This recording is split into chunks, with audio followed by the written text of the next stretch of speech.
Good evening, everyone.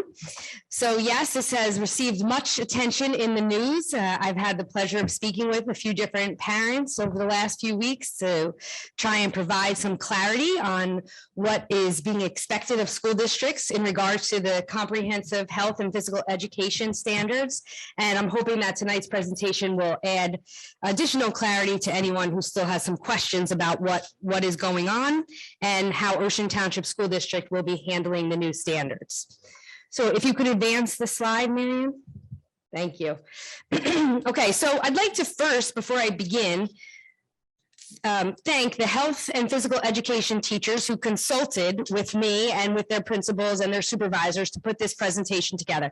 I do not have a background in health and physical education. I was an English teacher before moving into administration. So I really did enjoy hearing the input and insight from our health and physical education teachers. I'd also like to thank Allison Connolly, our equity coach, who also contributed some insight and information. And of course, our health and phys ed supervisors who are all here this evening, Mr. Patrick Sullivan, who supervises at the high school, Mr. Patrick O'Neill, who supervises at Township of Ocean Intermediate School, and Ms. Denise Pelea, who supervises health and phys ed for the elementary grade levels, all three schools. So I'd like to just thank them in advance for their support in this presentation.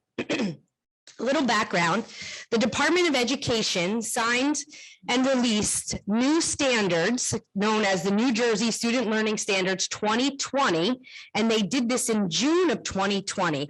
They did this in every content area that you see listed here, not just health and physical education. They revised and updated every content strand except for math and English language arts.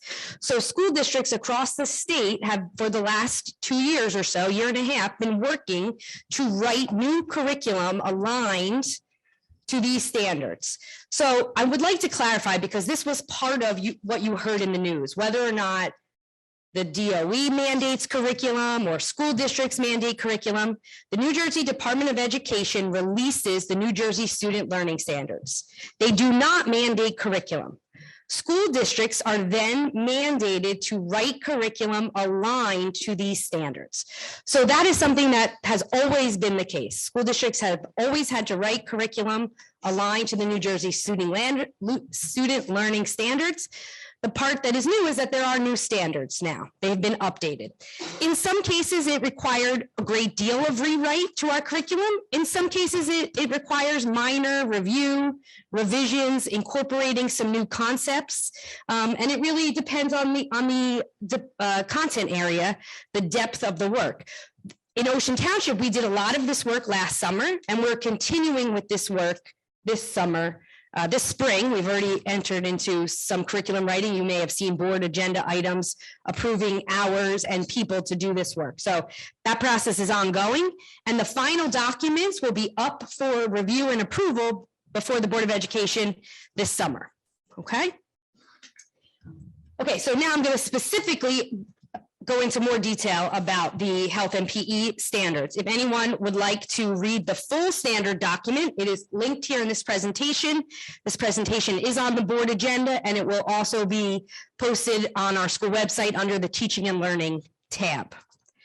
Okay, but it is there for anyone who would like to read the full document. Okay, please advance, Ms. Conway. Thank you.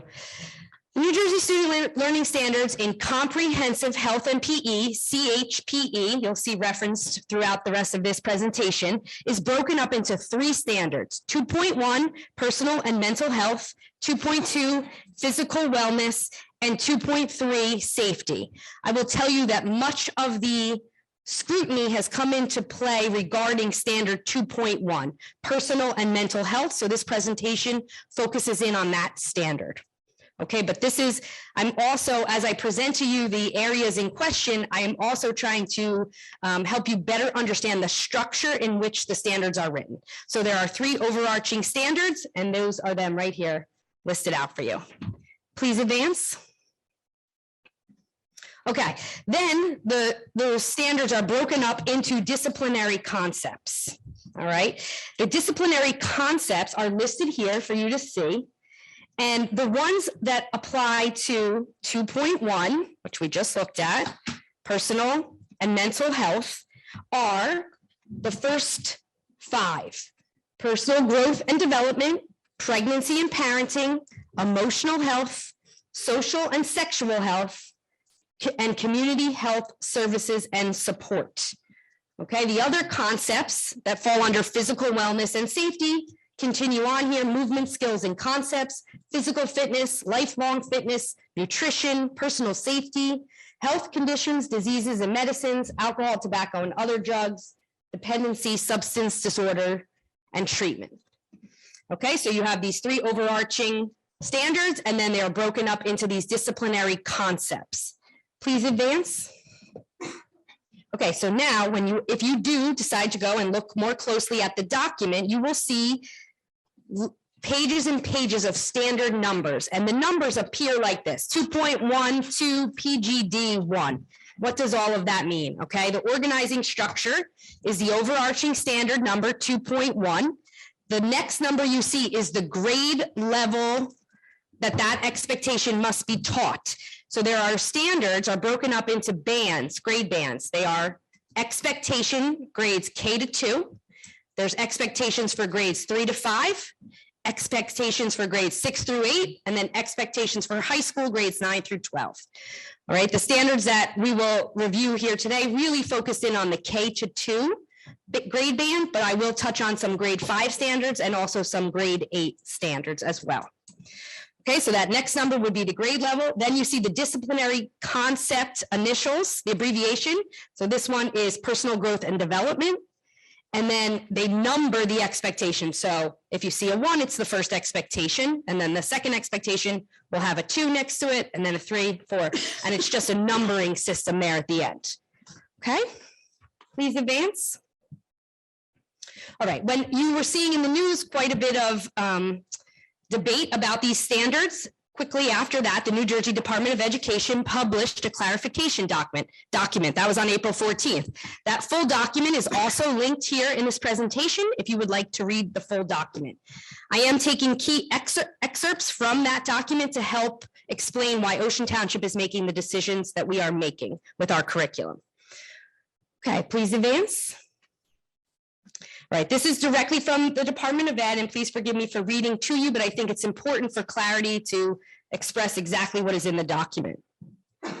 Addressing specific expectations.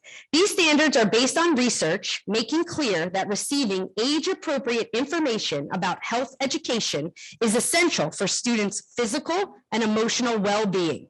The New Jersey Student Learning Standards in Comprehensive Health and PE introduce core ideas that are necessary for understanding 13 disciplinary concepts, including, for example, personal growth and development and social and sexual health. The standards reinforce those core ideas over multiple grade levels at progressive levels of depth and complexity. There are 3 standards in particular that seem to have caused the most confusion. So the Department of Ed in their document hones in on 3 specific standards that they believe cause confusion. I've added an additional one because I did receive a number of phone calls about that one and I wanted to address it in the presentation. But I did want to clarify that the DOE honed in on 3 specific standards causing confusion, and you will see that as we go through. Okay, please advance. Standards in question for grade 2. So as a district, Ocean Schools will teach these standards in question at the oldest grade level allowed by the standards themselves. So if a standard must be taught by the end of grade 2, and it covers kindergarten, 1st and 2nd grade, we will teach it in 2nd grade. If it is a standard for grades 3 through 5, we will teach it in grade 5. And standards for 6 through 8, we will teach in grade 8. Okay, and much of that was already in our curriculum at those grade levels. So that's not a major shift for us. Adding some of these K2 standards is a shift for us, a slight shift. And so we have placed them in grade 2. Okay, please advance. Okay, so let me just get to this part. Okay, performance expectation by the end of grade 2. Right, if you see in blue, this is the standard statement directly from the standards document from the Department of Ed. 2.12 SSH, social and sexual health. Point 2, the second item. Discuss the range of ways people express their gender and how gender role stereotypes may limit behavior. Okay, the Department of Ed provides this clarification. This is one of the standards that they listed in their clarification document, and this is the description that they provide in clarifying that standard being included in the standards. Students typically begin to develop an understanding of themselves and people around them in elementary school. This is also a time when implicit and explicit messages about gender and identity can become ingrained. For instance, girls may receive messages that math and science are boy subjects, and boys may be taught that arts are for the girls. Gendered stereotypes are real and can have negative consequences for children's academic growth, self-worth, and mental health as they get older. These standards are designed to ensure that children understand that everyone has the ability to live their life in the way that suits them, no matter their gender. They should also help children to understand that every person deserves respect, no matter their identity or expression. Children also initiate and develop relationships and navigate increasingly complex peer relationships in school settings. The inherent complexity in peer interactions can be challenging for students from all backgrounds, and the rise in mental health concerns suggests a need to promote healthy relationships and positive self-worth at early ages. Beginning these conversations in early elementary school will help students develop empathy for a diverse group of people and to learn about how to show respect to people no matter how they identify. Okay, so in Ocean Township, we already have a strong sense of inclusion and acceptance and respect for all. We provide safe school environments, and we nurture that through our schools in many different ways outside of our curriculum. Kindness activities, respect, week of respect, and then activities that get continued on all year long. Okay, but to teach this standard, you'll see, if you could please advance, Ms. Conway. Together with the elementary phys ed department, we have developed a lesson to teach this standard. It will take approximately one class period in second grade, and it would follow these steps. The lesson would ask students to identify careers that they want to be, that they want to pursue when they grow up. And a teacher could have poster board posted up around the room, and students could, as they call out different careers, the teacher would put the careers on the different poster board around the room, or across the board, whatever setting that is best for the teacher. Okay, then they would ask the students to walk around the room and write who will have that type of career. Will it be a boy? Will it be a girl? Or could both or either have that career? Then the teacher would move on to stereotypes and defining what a stereotype is, given the definition. Could you please advance, Ms. Conway? Okay, step 3, defining stereotype. Okay, to extend the conversation about stereotypes and stereotypes with careers, the teacher could involve the conversation around toys. What toys are usually specific to girls or specific to boys? Do they have to be that way? And involve that conversation in the lesson. Okay, and then ultimately bringing the conversation around to the point that boys and girls can pursue any career of their choosing, that all of us have the potential to pursue the careers of our choosing. It's also okay to play with the toys of your choosing. And as an extension activity, a teacher could invite parents, community members, different stakeholders from Ocean Township to be a guest speaker in a classroom, and perhaps choose people that are male or female in non-traditional careers as a point of discussion, and to talk to the students about how that person achieved that career and chose that pathway in life.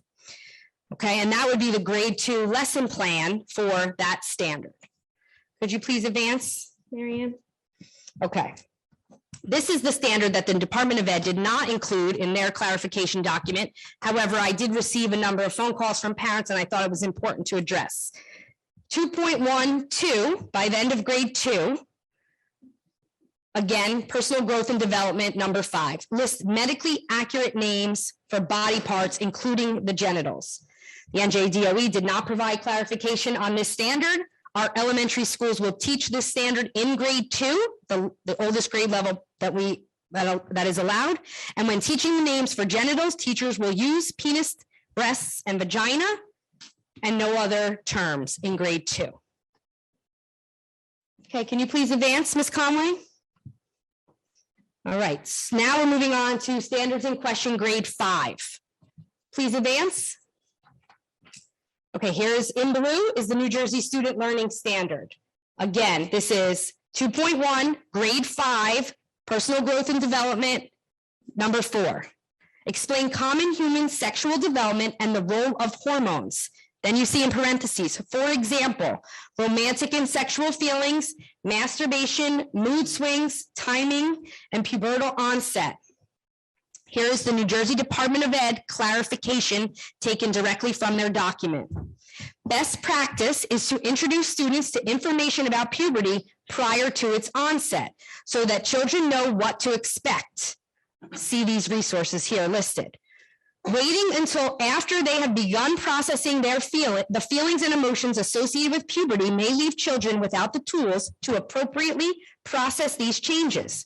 This can be a challenging time where students' rapid physical and emotional development can put them at risk for bullying, social isolation, and increased need for mental health supports. Instruction in upper elementary school focuses on the physical, emotional, and social changes that students may experience. The focus of instruction is to emphasize to students that developmental changes and feelings are normal. Again, this is from the DOE. It is important to note that the examples in parentheses of the performance expectations are not required concepts that must be taught in classes. These are merely examples, and school district curricula does not need to include these specific words or concepts in order to meet the core ideas or performance expectations of these standards. Please advance, Ms. Conway. Okay, so this standard will be taught in grade 5. Now that the NJDOE has clarified that anything in parentheses is not required, we will not teach masturbation. We will continue to teach our unit, relationships and reproduction, as we have always done. It is aligned to the standards. I believe that unit is going on right now. Is that correct, Mr. O'Neill? Okay, all right, could you please advance? Standards in question for grade 8. Please advance. Okay, this is a 2.18 SSH, social and sexual health. Number 9, define vaginal, oral, and anal sex. Here's the NJDOE clarification. Finally, ensuring that students understand that they have agency over their own bodies is foundational to keep them safe and protecting themselves from pressure, dating violence, and assault. It is important to provide students language for and understanding of specific acts, empowering them to stay safe, evaluate risks, make informed decisions, and communicate health issues or injuries if necessary. Further, youth who are unable to appropriately name sexual acts may not be able to accurately report instances of sexual harm or abuse if it occurs. Please advance. Okay, so here is how Ocean Township Schools will implement this standard. We are doing this already almost completely in our grade 8 curriculum. In the unit STI, HIV, and AIDS unit, we have added specific definitions for vaginal, oral, and anal sex. That is really the only change to a lesson that is already happening in our schools. And the lesson is to define STDs, name a few common STDs, and explain the following things. The difference between an STD and an STI, explain that you can only get an STD from someone who has one, that STDs are transmitted through oral, anal, and vaginal sex. Oral sex is a person's mouth on a person's genitals. Vaginal sex is a penis in a vagina, and anal sex is a penis in an anus. One thing all STDs have in common is they are transmitted through sexual behaviors. And then the discussion will continue about high, low, and no risk sexual behaviors for STDs, HIV, and AIDS. Okay, and again, we already have that lesson, but to include the full definitions there was what we have added in consultation with the teachers at the intermediate school as well. Okay, please advance, Ms. Conway. Okay, parents have rights in all of this. It's very important for parents to know that they do have rights when it comes to this curricula. Could you please advance? This is directly from the code and also the DOE's clarification memo. The NJDOE recognizes and respects that some families prefer to have these conversations privately. Pursuant to NJSA 18A:35-4.7, any child whose parent or guardian presents to the school a signed statement that any part of instruction in health, family life education, or sex education is in conflict with his or her conscience or sincerely held moral or religious beliefs shall be excused from that portion of the course. Parents and guardians seeking to exercise this option should contact their local school principal directly. I've added an asterisk because I want everyone to know that we will not wait for you to contact us.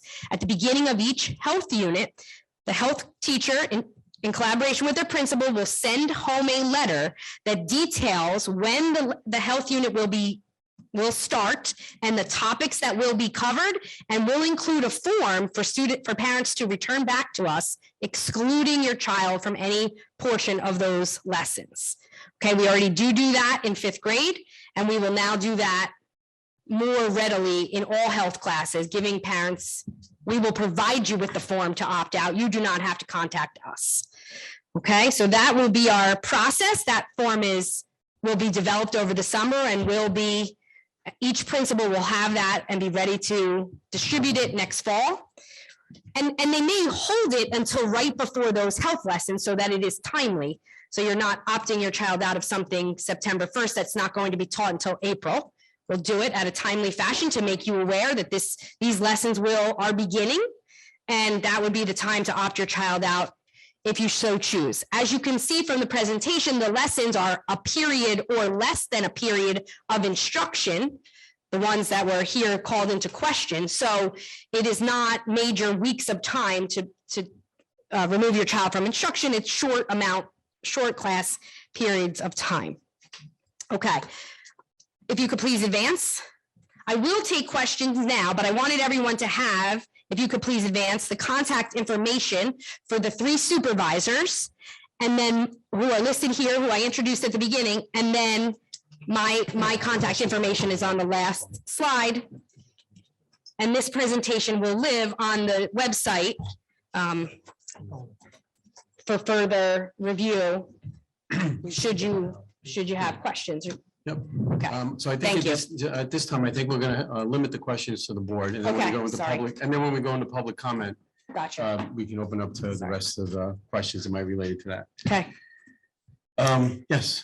I have a question. Actually, 3. Go ahead. That's a great presentation. Thank you. My first question is, how long would a unit be? Like, how long would it take place? So a specific lesson. So the grade 2 lesson we anticipate will be about 1 class period. At the elementary school, a special class is about 40 minutes, 35 to 40 minutes. At the intermediate school, it's a full block, 82 minutes. So on that one, I listed about half a block period. So again, about 40 minutes. Those 2 specific lessons that we outlined. And then each of these lessons make up how much of the school year, I guess, or how much of the class? So health is about approximately a quarter of the course. Now, at the elementary level, physical education is all year long. Health once or twice a week. Phys ed is twice a week, right? Health would be about during a month or so of time, once a week. Okay. And then 4 to 5 lessons in total. The lessons in question would be one of the lessons. Just 1. Okay. My other question is, where would the children that the parents opt out, where would they go and what would they be doing? So that really, where they would go would be up to each principal to facilitate that. For half a period or 1 period, it's likely that students would go to the library with some learning resources or opportunity to read a book, something like that. It's not, we don't anticipate anyone being removed from class for longer than 1 period. So it would be a short-term alternate setting. with an activity to do. Thank you. You're welcome. Hey, today, do you give people parents the ability to have kids opt out of certain things today? So right now we have a letter that goes home to fifth grade parents, because that's the youngest age where we talk about topics that could be that where parents might want to enact their parent right to opt out. So that's where we send the letter right now. We will now send it K-8 and high school, because the parents do have that right, but we've never had that issue above eighth grade. Okay, great. Anybody have any questions? Yep, John? Ms. Walton, thank you so much for the presentation. I really appreciate all the hard work that all of our staff did for putting this on. I know it wasn't easy. I want to say, I think this is a waste of your time. Personally, I do. And I'm somewhat angered at the Department of Education for forcing you to have to do this. I don't know that you feel that way, and that's okay. I assume that you do everything with a smile on your face. I do have a couple questions. One, anywhere in the curriculum, are we required, or do we teach anal sex as a form of contraception? No, I do not believe so. Okay. And then also, anywhere in the curriculum, are we teaching students about hormone therapy to prevent puberty? No. No. No. Okay, awesome. Just want to confirm those things. I'm not allowed to. Sure. You Follow have a on. question? So with that, I do want to just say to the board, I'm not going to support a curriculum that includes teaching gender identity to students that are in second grade. I don't think that is appropriate. I think that the board in Garwood has already rejected this curriculum. We do have the ability to do so. I think that we should consider it. I don't think that we're doing a justice to our constituents by supporting this type of curriculum. Now, how do we execute that without wasting the time of our administration further? I don't actually know. I really don't. And I worry about doing so, right? So then I think perhaps we should require our parents to opt into this curriculum, not give them an opportunity to opt out. And again, I defer to whether or not that is executable, because I would like to limit the amount of strain that we put on our administration so that they can focus on the important things for our students right now. Okay, the Chinese are creating more engineers every year than we have engineers in the United States. They also have plenty of problems, but I guarantee they are not focusing on this stuff, and we are wasting our time with it. And it angers me. And I want our administration to be focused on what is going to be best for our students. And I think that this is a bit of a problem that we find ourselves in. So I would ask that we begin to discuss rejecting this outright, because the chair of the Education Committee in the Senate has said that it is up to us. Okay, I know that we've been advised that it is not up to us, but he has said that. And in the letter that we received with clarification, it said, generally speaking, local agencies of education are not required to adhere to this curriculum. So I do believe that we are within our right. I think it would be good to consult legal counsel, but I think that this should come up for consideration to either not teach this at all or to require parents to opt in. Okay, so first off, we're getting, this is informational right now. Absolutely. I'm just making it known right now. Sure, there's Yeah. nothing to vote on, and we have that opportunity to vote on curriculum at some other point. But the problem will be at that point is that if we go to vote on curriculum, you can't just, I'm under the impression, I've been advised that I can't just vote on the health curriculum. And I would like to not vote against the entire curriculum just because of this. So we should begin to consider ahead of that an opportunity to reject this curriculum. Okay, just on a follow-up to this, Ms. Walden, a lot of things you talked about didn't feel like you were doing anything unique, much things unique to the existing curriculum. Is that a fair assessment? Is it a lot of extra work for the team?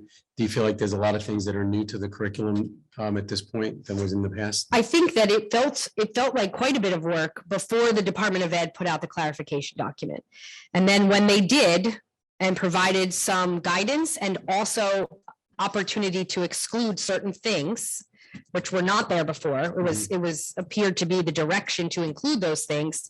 It did become a little bit more streamlined of a process to compare our existing curriculum to the new standards and determine where things fit best and what we needed to do to enhance our curriculum to align to those new standards. Okay, and so just trying to follow up with that, is there a lot additional that we're adding to the curriculum beyond what was originally taught? Well, You point out a couple of things. the updated 2020 standards in general are creating a lot of work. Yeah. These specific changes that are called into question are just part of the work. Okay, They alone are not creating the volume of work. They're creating some of it. And the additional changes to all content areas except for English, language arts, and math are creating quite a bit of work for the supervisors and the teachers who are writing the In curriculum. those instances, but not as much in this. Right. Okay. Does anybody have anything else that they like to ask? Yep, Natalie? Oh, I'm sorry. I think Irene, is it okay? All right, Natalie? Okay, thanks, Kelly. It was a good presentation. Two questions. Second grade, so we're adding the definitions of the 3 body parts. We're specifying those 3 So genitalia. what's the lesson now? Are we doing like, here's an elbow and a shoulder and we're adding those? No, we're parts? doing some of Or- that now, but before the clarification came out, or even with the clarification, I think there was some discussion around the department and through with other districts that it was intended for us to go further than that. And then Before the clarification. before the clarification and Oh. before some of this discussion started, there were sample lessons and different resources that were being shared that went further than those words. Gotcha. And I'm clarifying, I included it because that Okay. question came because parents saw videos out there from educational resources that went beyond those 3 genitalia. Okay, So I was, not suggesting we're not doing it now. I was clarifying that this is what we will Okay. do. and then my second question is, the board received an email earlier tonight from an individual talking about gender identity theory, and I think my fellow board member just spoke about that, and I just want to be clear, we're not teaching that, correct? Is that in the standards in any way that we are going to be teaching that? Because I didn't get that from your presentation. No, we are going to teach that gender identity standard the way I showed you. As far as careers and things of that Correct, nature. correct. Thank you. Okay, great. Irene? It is not often that we provide a lesson plan when we present the curriculum. We do allow teachers the autonomy to develop the lessons based on the curriculum that we write that meets the needs of their students at the pace that their students need it, that provide the intervention and the prior knowledge based on the students that they have. In this situation, because of the concern regarding these standards, we have prescribed how to teach this lesson. We've met with the teachers and they understand they have no autonomy when it comes to this lesson. They are to teach it this way. So that is rare to see a lesson plan presented before the Board of Education. It's not something we normally do.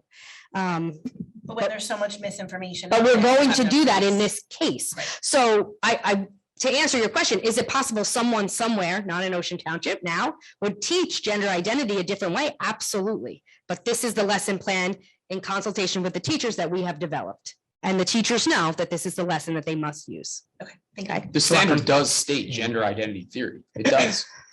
Is that not correct? I do not believe the word theory is there, but please forgive But me. it does I state will- gender identity. It does say gender identity.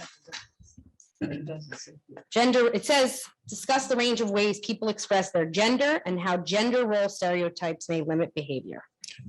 Irene, do you have a question? Wanted to thank you, Ms. Weldon, for this presentation. And you kind of answered a few of my questions. The Department of Education puts this out for all school districts. Yes, Your job is to help our teachers. You have met with the teachers, you have met with the administrators. We have made whatever adjustments we've had to make in collaboration with them. We've given parents the opportunity to opt out should they follow their rights to do so.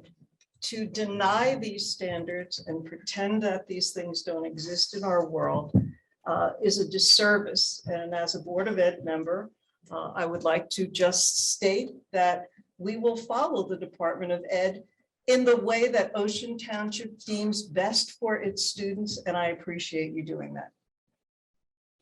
Yeah.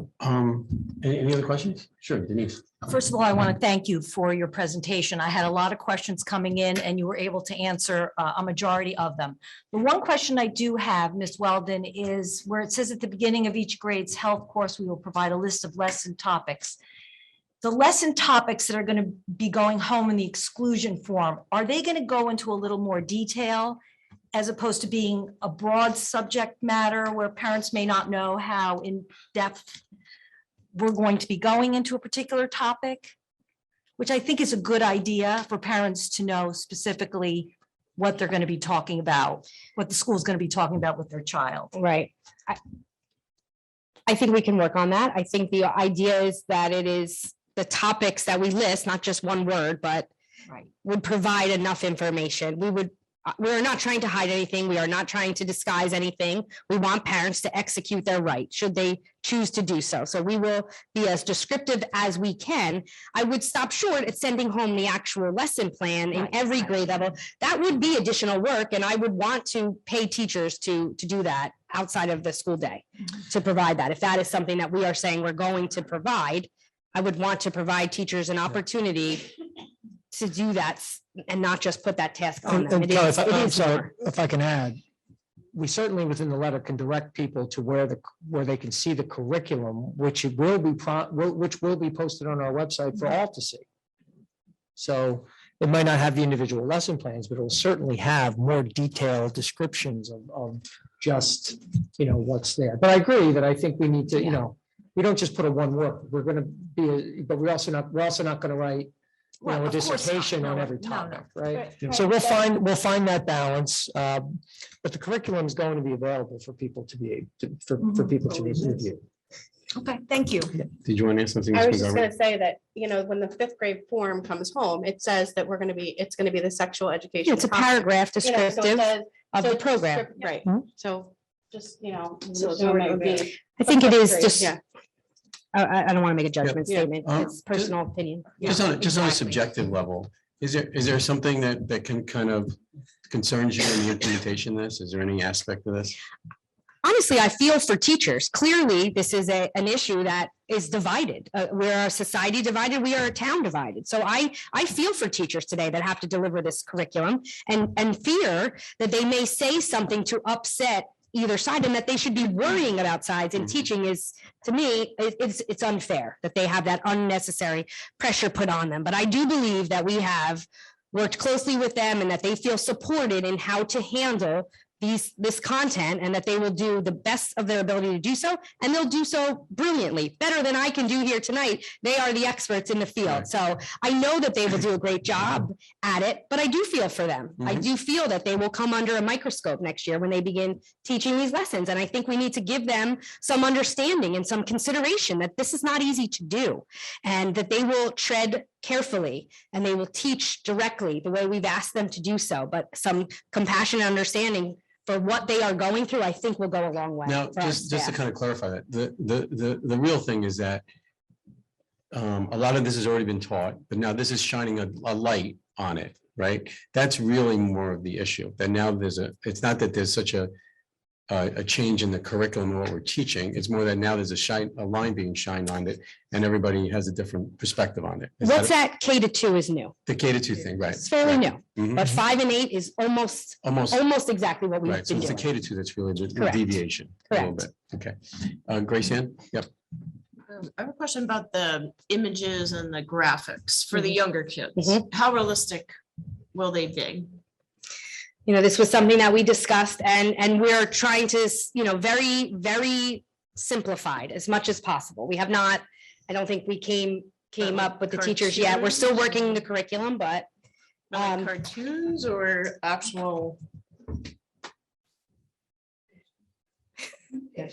Ms. Pillay continued the conversations with the teachers after I did. She's saying no pictures, but I think, a diagram of a human body, No a skeleton, basic human body outline. So like a drawing Yeah, draws, yes. for the second. Ms. grade. Not a Hayes? photograph of a human being, but an academic outline of the human body. Okay. Ms. Hayes? I was just gonna say, I hope the human body outline is more appropriate because a vagina is not part of a skeleton, but as we all know, so, Yeah, muscles and bones. so, yeah. Muscles and bones. Was that your comment? A stick figure would look a little weird. Is that your comment? No, Oh, actually, okay. I have a question and a comment. Well, I think both of you answered my question about the handouts or like a diagram or a cartoon. I think some of us on this board would support, if we needed to, perhaps the paying of teachers to actually see actual lesson plans. I think that might assuage certain parents' worries, about what we're showing. So thank you for clarifying that. I do think the curriculum standards and your sample lessons, even though they were worded, and weren't pictures, were appropriate, especially for gender. I just wanted to issue my comment that in the CBS News report on March 31st, and I'm happy to provide the link, every major medical association in the United States has spoken out against anti-trans legislation, citing studies that found transgender children who are supported and have access to gender-affirming care experience dramatically lower rates of depression and suicide than their peers. Also, Dr. Jason Klein, a pediatric endocrinologist and medical director of the Transgender Youth Health Program at NYU Langone Medical Center, says, not allowing people to start to align with their gender identity is quite damaging. We know that trans kids have a higher rate of depression, a higher rate of anxiety, a higher rate of self-harm. Nearly half of trans individuals who are not affirmed when they are young attempt suicide. I think it's appropriate that we expand some of these classroom discussions, and I thank you for your presentation. Great, Thank you. thank you. you. Okay, I think